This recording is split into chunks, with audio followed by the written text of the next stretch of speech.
जय श्री राम, जय हिंदू राष्ट्र, जय देव सेना। ब्रजभूषण सैनी, राष्ट्रीय अध्यक्ष, देव सेना। मित्रों, आज का विषय है भारत को 2.5 मोर्चे पर युद्ध की तैयारी करनी होगी। साथियों, आज भारत को एक तरफ जहां चीन से युद्ध की तैयारी करनी पड़ रही है, वहीं पाकिस्तान के साथ भी युद्ध की स्थिति बन सकती है। ऐसे में देश के अंदर गृह युद्ध की स्थिति उत्पन्न हो सकती है, क्योंकि देश में एक ऐसा जिहादी और देश विरोधी वर्ग है जो हर मौके को भुनाना चाहता है, हर अवसर को वो जिहाद में तब्दील करने की मंशा रखते हैं। जब कोरोना देश में फैला तो ऐसे जिहादी और देशद्रोहियों ने कोरोना को पूरे देश में फैलाने का काम किया। जानबूझकर फलों में थूक लगाकर और नोटों पे थूक लगाकर उन्हें फेंके गए।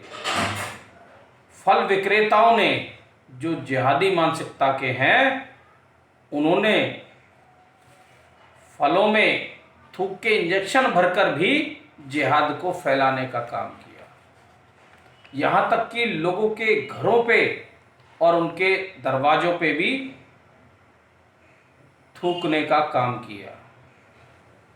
उनका मकसद केवल लोगों को कोरोना से ग्रस्त करके मौत के घाट उतारना था।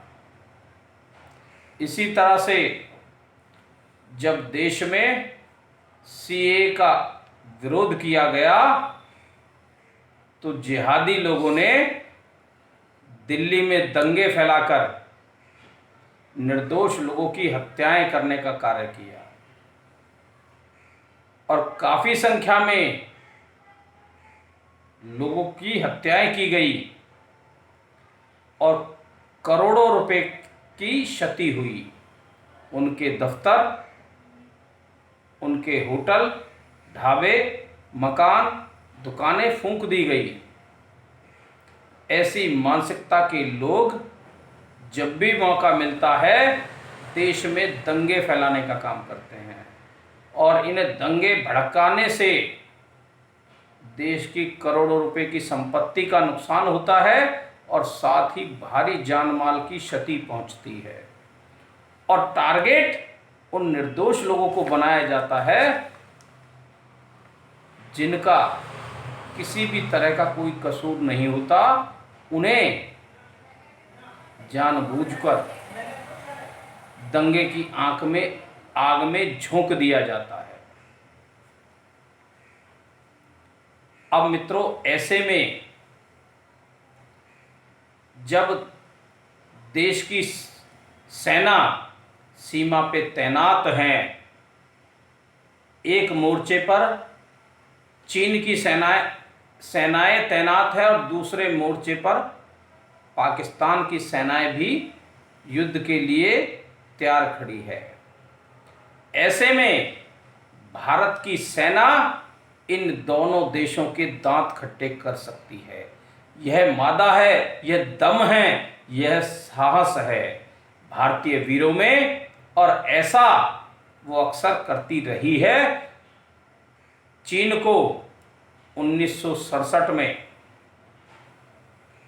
भारी क्षति पहुंचाई जानमाल की, और उसके बाद अभी 15 दिन पहले और इससे 1 महीने पहले भी चीन को धूल चटा दी हमारी सेनाओं ने और पाकिस्तान को 3 बार युद्ध में पराजित कर चुकी है।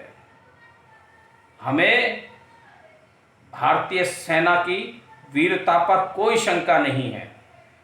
भारतीय सेना बहुत ही वीर और साहसी है और देश की सरकार ने उन्हें अत्याधुनिक हथियार भी मुहैया करा दिए हैं। ऐसे में भारत और पाकिस्तान दोनों से निपटने की क्षमता देश की सेना में है और दोनों से विजय होगी, ये निश्चित है। दोनों का ही इस दुनिया से सफाया हो जाएगा। दुनिया के नक्शे से पाकिस्तान और चीन देखने के लिए भी नहीं मिलेगा। इसमें किसी को भ्रम नहीं पालना चाहिए, यह स्थिति बनने जा रही है। लेकिन मित्रों, अफसोस की बात है, ऐसे में एक ऐसा वर्ग जो देशद्रोही और जिहादी मानसिकता का है, वो इस मौके को भुनाने के लिए देश भर में दंगे भड़काने का काम कर सकते हैं और इस रणनीति पे चल के वो देश के निर्दोष लोगों को अपना शिकार बना सकते हैं। लाखों ही नहीं, करोड़ों लोगों को वो मौत की आगोश में सुला सकते हैं। इसके लिए उनकी व्यापक तैयारी चल रही है। ऐसे में देश की सरकार और देश के राष्ट्रभक्त युवाओं और धर्मनिष्ठ युवाओं को भी अपनी तैयारी करनी पड़ेगी इसी तरह के दंगे से निपटने के लिए।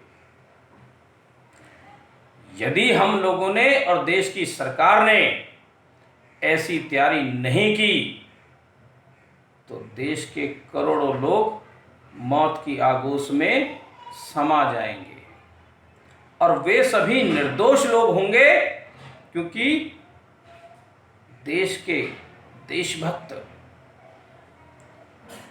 और इस मातृभूमि की रक्षा के लिए अपने आप को हमेशा तैयार रखने वाले लोग ही इस स्थिति से निपटने के सक्षम हो सकते हैं।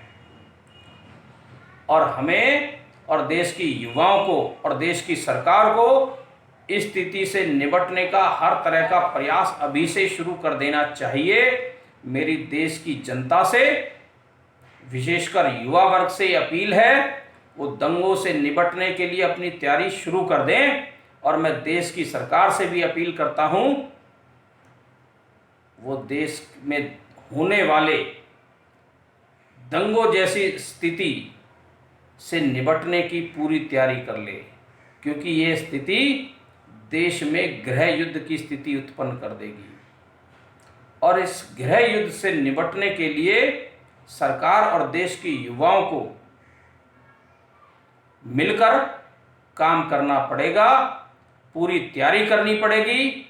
तभी ऐसी जिहादी मानसिकताओं के लोगों को सबक सिखाया जा सकेगा। तो मैं पुनः सरकार और देश के युवाओं से अनुरोध करता हूं, वो इस तरह की गृह युद्ध की स्थिति से निपटने की पूरी तैयारी करें। मित्रों, आप सभी का बहुत बहुत धन्यवाद। जय हिंद, जय भारत। और आप सभी अपनी सुरक्षा के लिए सजग रहें। अपनी सुरक्षा के सभी मापदंडों को अपनाने का प्रयास करें। आप सुरक्षित रहेंगे तो ये देश सुरक्षित रहेगा, और देश सुरक्षित रहेगा तो ये देश दुनिया की महान शक्ति बनेगा। तो मैं पुनः आप सभी का बहुत बहुत धन्यवाद करता हूँ। जय हिंद, जय भारत, जय हिंदू राष्ट्र।